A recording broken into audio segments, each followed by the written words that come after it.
The Hunting of the Snark, An Agony in 8 Fits, by Lewis Carroll. This story recorded by Phil Chenevert. Fit the First. The Landing. "Just the place for a Snark," the Bellman cried, as he landed his crew with care, supporting each man on the top of the tide by a finger entwined in his hair.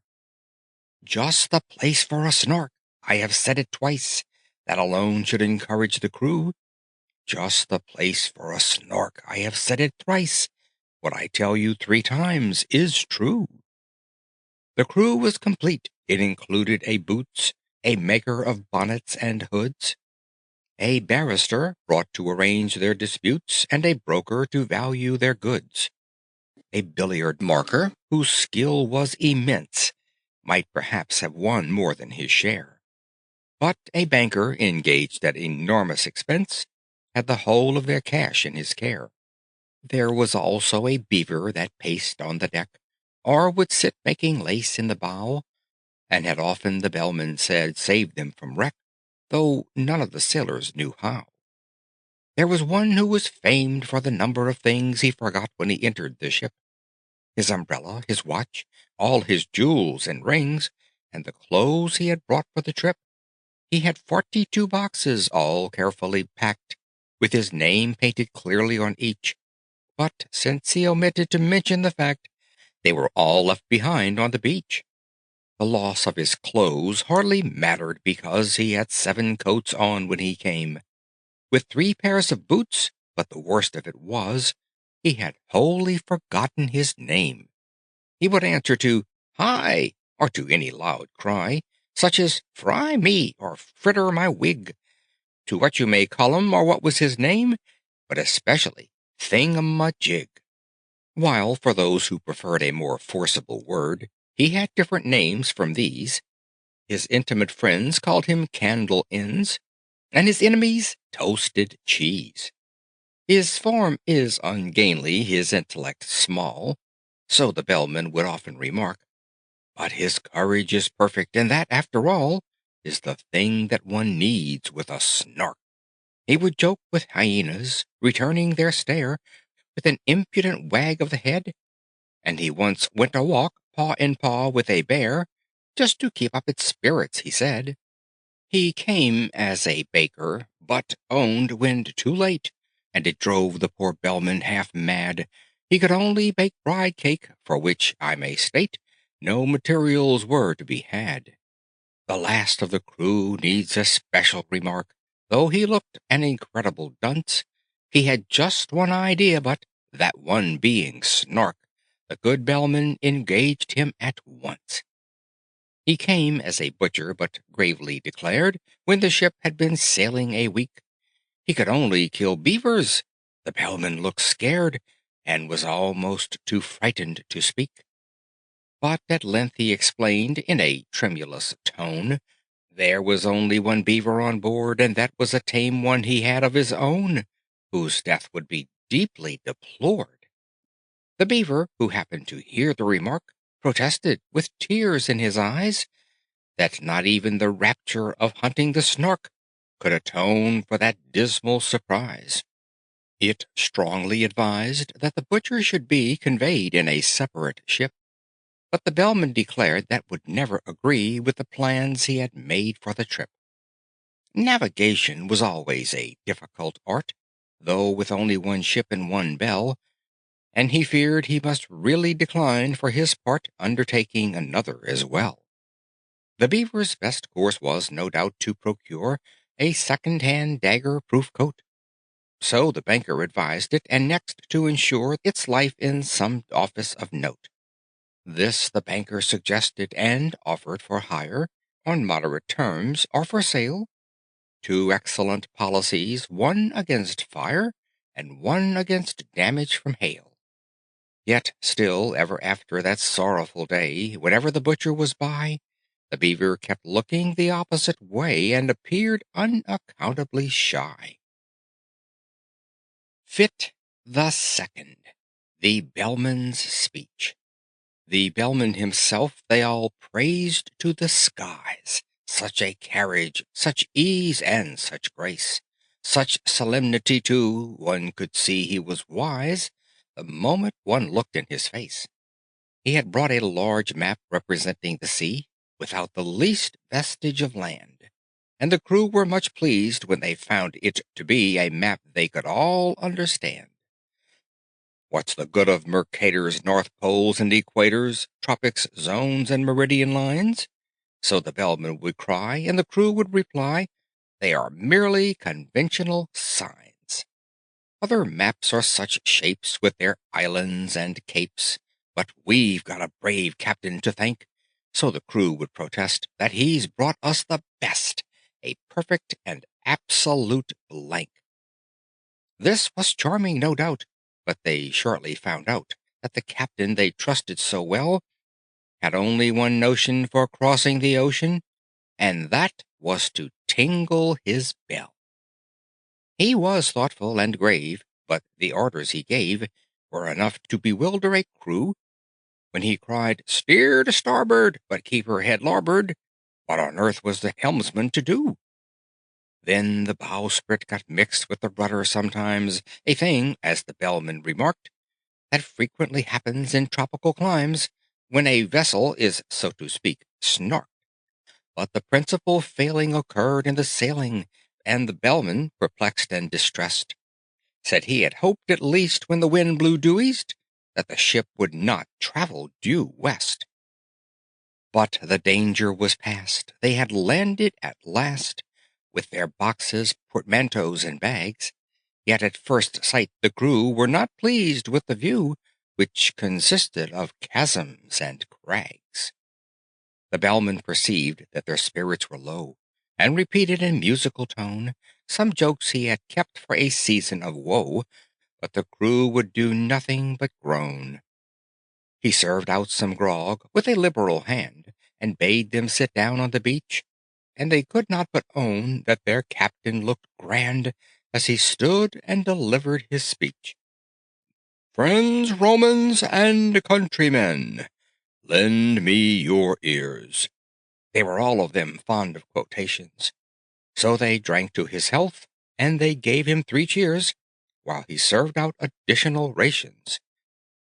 "We have sailed many months, we have sailed many weeks, 4 weeks to the month, you may mark, but never as yet 'tis your captain who speaks, have we caught the least glimpse of a snark. We have sailed many weeks, we have sailed many days, 7 days to the week, I allow, but a snark, on the which we might lovingly gaze, we have never beheld till now. Come, listen, my men, while I tell you again the 5 unmistakable marks by which you may know, wheresoever you go, the warranted, genuine snarks.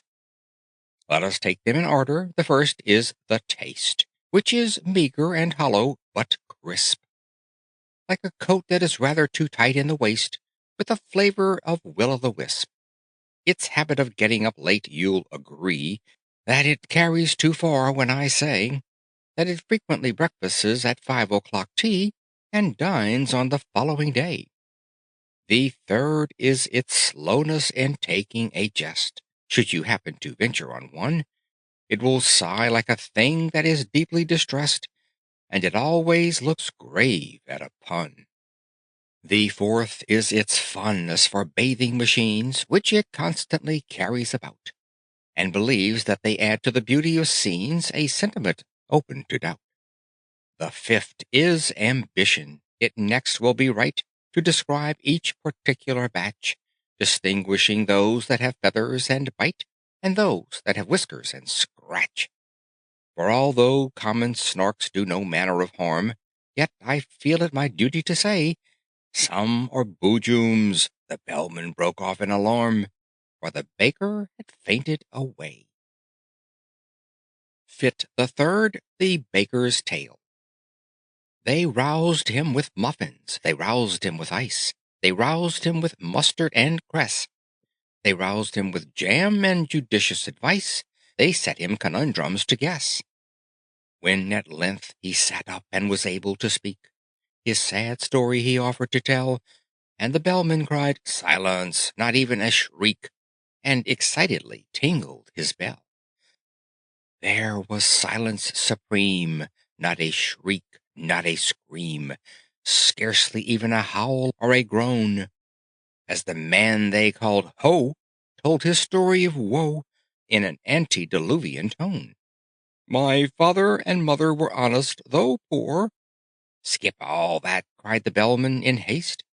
"If it once becomes dark, there's no chance of a Snark. We have hardly a minute to waste." "I skip 40 years," said the baker in tears, "and proceed without further remark to the day when you took me aboard of your ship to help you in hunting the Snark. A dear uncle of mine, after whom I was named, remarked, when I bade him farewell—" "Oh, skip your dear uncle!" the bellman exclaimed as he angrily tingled his bell. "He remarked to me then," said that mildest of men, "'If your Snark be a Snark, that is right. Fetch it home by all means. You may serve it with greens, and it's handy for striking a light. You may seek it with thimbles, and seek it with care. You may hunt it with forks and hope. You may threaten its life with a railway share. You may charm it with smiles and soap." "That's exactly the method," the bellman bold in a hasty parenthesis cried. "That's exactly the way I have always been told that the capture of Snarks should be tried.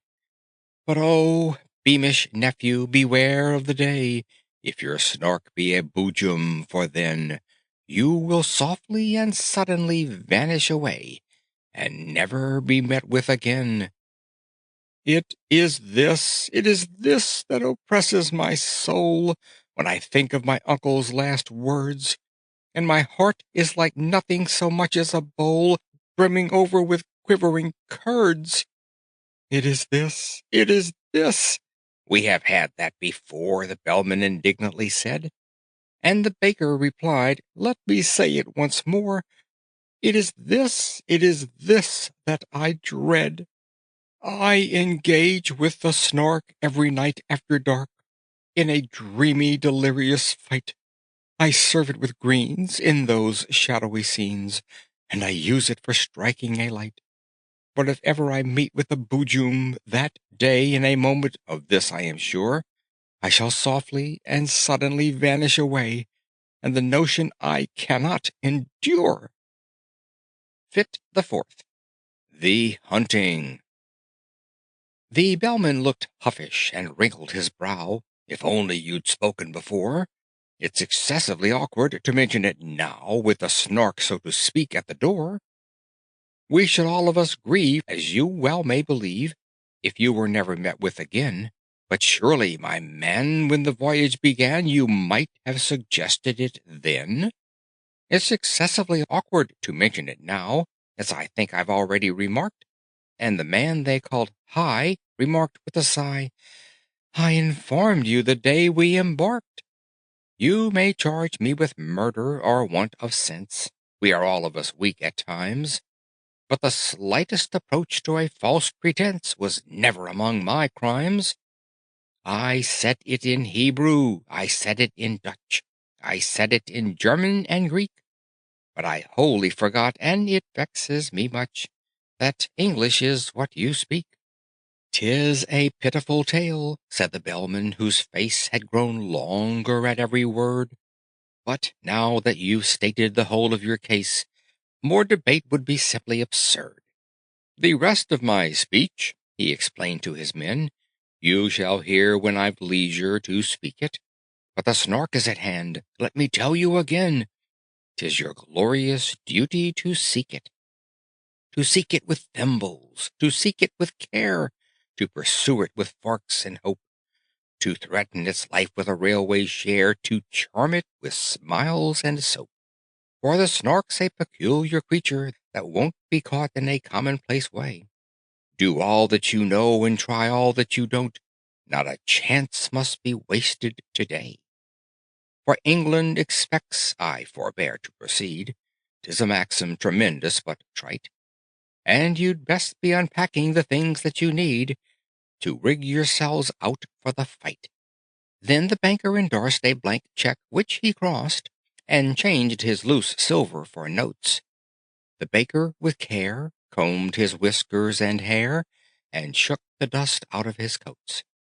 The boots and the broker were sharpening a spade, each working the grindstone in turn.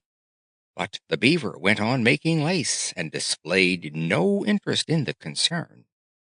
Though the barrister tried to appeal to its pride, and vainly proceeded to cite a number of cases in which making laces had been proved an infringement of right, the maker of bonnets ferociously planned a novel arrangement of bows, while the billiard marker, with quivering hand, was chalking the tip of his nose. But the butcher turned nervous and dressed himself fine, with yellow kid gloves and a ruff, said he felt it exactly like going to dine, which the bellman declared was all stuff. "Introduce me, now, there's a good fellow," he said, "if we happen to meet it together." And the bellman, sagaciously nodding his head, said, "That must depend on the weather." The beaver went simply gallumping about at seeing the butcher so shy, and even the baker, though stupid and stout, made an effort to wink with one eye. "Be a man," said the bellman in wrath as he heard the butcher beginning to sob. "Should we meet with a jube, that desperate bird, we shall need all our strength for the job." Fit the Fifth. The Beaver's Lesson. They sought it with thimbles, they sought it with care, they pursued it with forks and hope. They threatened its life with a railway share, they charmed it with smiles and soap. Then the butcher contrived an ingenious plan for making a separate sally, and had fixed on a spot unfrequented by man a dismal and desolate valley. But the very same plan to the beaver occurred, it had chosen the very same place, yet neither betrayed by a sign or a word the disgust that appeared in his face. Each thought he was thinking of nothing but Snark, and the glorious work of the day, and each tried to pretend that he did not remark that the other was going that way. But the valley grew narrow and narrower still, and the evening got darker and colder, till, merely from nervousness, not from good will, they marched along shoulder to shoulder. Then a scream, shrill and high, rent the shuddering sky, and they knew that some danger was near. The beaver turned pale to the tip of its tail, and even the butcher felt queer. He thought of his childhood, left far, far behind, that blissful and innocent state. The sound so exactly recalled to his mind a pencil that squeaks on a slate. "'Tis the voice of the jube," he suddenly cried, this man that they used to call Dunce. "As the bellman would tell you," he added with pride, "I have uttered that sentiment once. 'Tis the note of the jube. Keep count, I entreat. You will find I have told it you twice. 'Tis the song of the jube. The proof is complete, if only I've stated it thrice." The beaver had counted with scrupulous care, attending to every word, but it fairly lost heart and outgrabe in despair when the third repetition occurred. It felt that, in spite of all possible pains, it had somehow contrived to lose count, and the only thing now was to rack its poor brains by reckoning up the amount. "Two added to one, if that could but be done," it said, with one's fingers and thumbs, recollecting with tears how, in earlier years, it had taken no pains with its sums. "The thing can be done," said the butcher, "I think. The thing must be done, I am sure. The thing shall be done. Bring me paper and ink, the best there is time to procure." The beaver brought paper, portfolio, pens, and ink in unfailing supplies, while strange creepy creatures came out of their dens and watched them with wondering eyes. So engrossed was the butcher, he heeded them not, as he wrote with a pen in each hand, and explained all the while in a popular style, which the Beaver could well understand.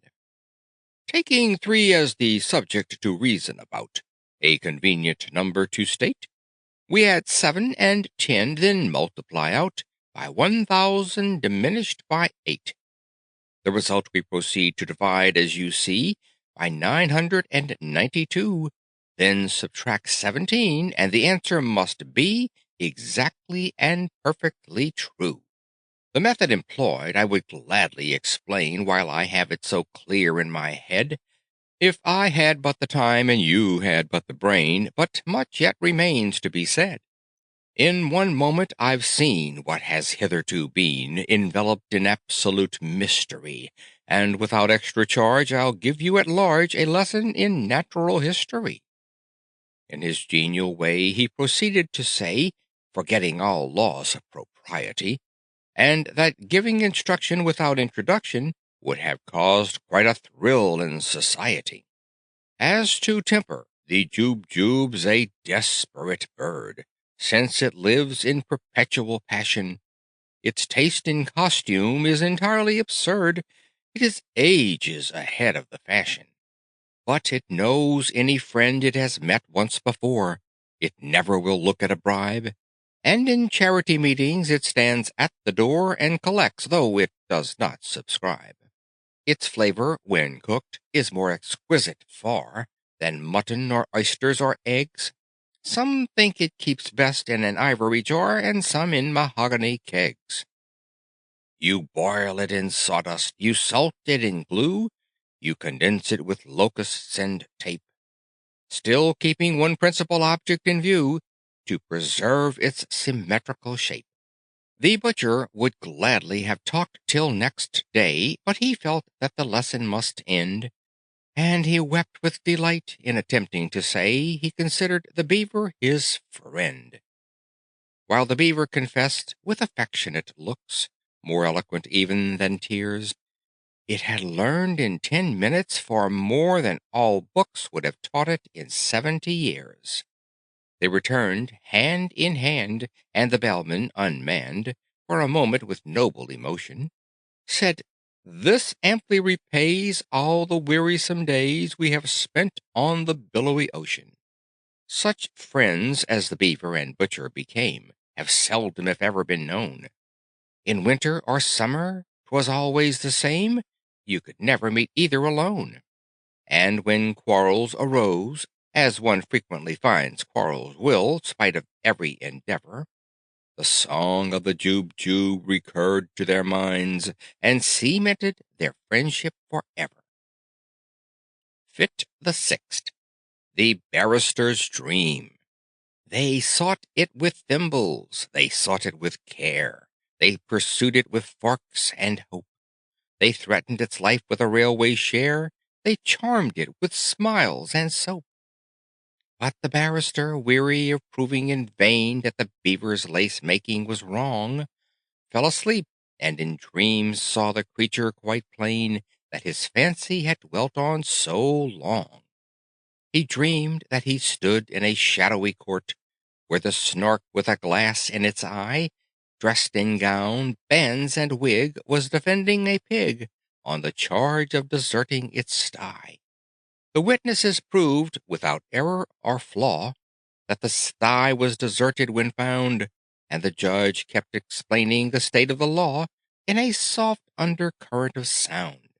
The indictment had never been clearly expressed, and it seemed that the Snark had begun and had spoken 3 hours before anyone guessed what the pig was supposed to have done. The jury had each formed a different view long before the indictment was read, and they all spoke at once, so that none of them knew one word that the others had said. "You must know," said the judge, but the Snark exclaimed, "Fudge! That statue is obsolete, quite. Let me tell you, my friend, the whole question depends on an ancient manorial right. In the matter of treason, the pig would appear to have aided, but scarcely abetted. While the charge of insolvency fails, it is clear, if you grant the plea, never indebted. The fact of desertion I will not dispute, but its guilt, as I trust, is removed, so far as related to the costs of this suit, by the alibi which has been proved. My poor client's fate now depends on your votes. Here the speaker sat down in his place, and directed the judge to refer to his notes and briefly to sum up the case. But the judge said he never had summed up before, so the Snark undertook it instead, and summed it so well that it came to far more than the witnesses ever had said. When the verdict was called for, the jury declined, as the word was so puzzling to spell, but they ventured to hope that the Snark wouldn't mind undertaking that duty as well. So the Snark found the verdict, although, as it owned, it was spent with the toils of the day. When it said the word guilty, the jury all groaned, and some of them fainted away. Then the Snark pronounced sentence, the judge being quite too nervous to utter a word. When it rose to its feet, there was silence like night, and the fall of a pin might be heard. Transportation for life was the sentence it gave, and then to be fined £40. The jury all cheered, though the judge said he feared that the phrase was not legally sound. But their wild exultation was suddenly checked when the jailer informed them, with tears, such a sentence would have not the slightest effect, as the pig had been dead for some years. The judge left the court looking deeply disgusted, but the Snark, though a little aghast, as the lawyer to whom the defense was entrusted went bellowing on to the last. Thus the barrister dreamed, while the bellowing seemed to grow every moment more clear, till he woke to the knell of a furious bell, which the bellman rang close to his ear. Fit the Seventh. The Banker's Fate. They sought it with thimbles, they sought it with care, they pursued it with forks and hope. They threatened its life with a railway share, they charmed it with smiles and soap. And the banker, inspired with a courage so new it was matter for general remark, rushed madly ahead and was lost to their view in his zeal to discover the Snark. But while he was seeking with thimbles and care, a bandersnatch swiftly drew nigh, and grabbed at the banker, who shrieked in despair, for he knew it was useless to fly. He offered large discount, he offered a check, drawn to bearer for £7.10, but the bandersnatch merely extended its neck and grabbed at the banker again. Without rest or pause, while those frumious jaws went savagely snapping around, he skipped and he hopped and he floundered and flopped, till fainting he fell to the ground. The bandersnatch fled as the others appeared, led on by that fear-stricken yell, and the bellman remarked, "It is just as I feared," and solemnly tolled on his bell. He was black in the face, and they scarcely could trace the least likeness to what he had been, while so great was his fright that his waistcoat turned white, a wonderful thing to be seen. To the horror of all who were present that day, he uprose in full evening dress, and with senseless grimaces endeavored to say what his tongue could no longer express.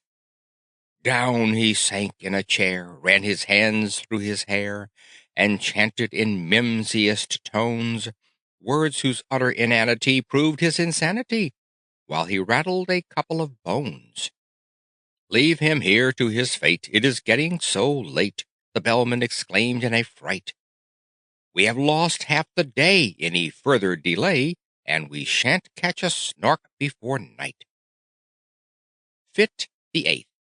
The Vanishing. They sought it with thimbles, they sought it with care, they pursued it with forks and hope. They threatened its life with a railway share, they charmed it with smiles and soap. They shuddered to think that the chase might fail, and the beaver, excited at last, went bounding along on the tip of its tail, for the daylight was nearly past. "There is Thingamabob shouting," the Bellman said. "He is shouting like mad, only hark! He is waving his hands, he is wagging his head. He has certainly found a Snark."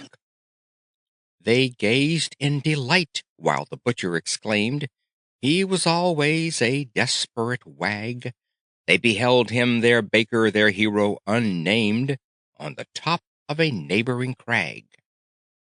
Erect and sublime, for one moment of time, in the next, that wild figure they saw, as if stung by a spasm, plunge into a chasm, while they waited and listened in awe. "It's a Snark!" was the sound that first came to their ears, and seemed almost too good to be true. Then followed a torrent of laughter and cheers. Then the ominous words, "It's a boo!" Then a silence. Some fancied they heard in the air a weary and wondering sigh, then sounded like "Joom!" But the others declare it was only a breeze that went by. They hunted till darkness came on, but they found not a button or feather or mark by which they could tell that they stood on the ground where the baker had met with the Snark. In the midst of the word he was trying to say, in the midst of his laughter and glee, he had softly and suddenly vanished away, for the Snark was a boojum, you see.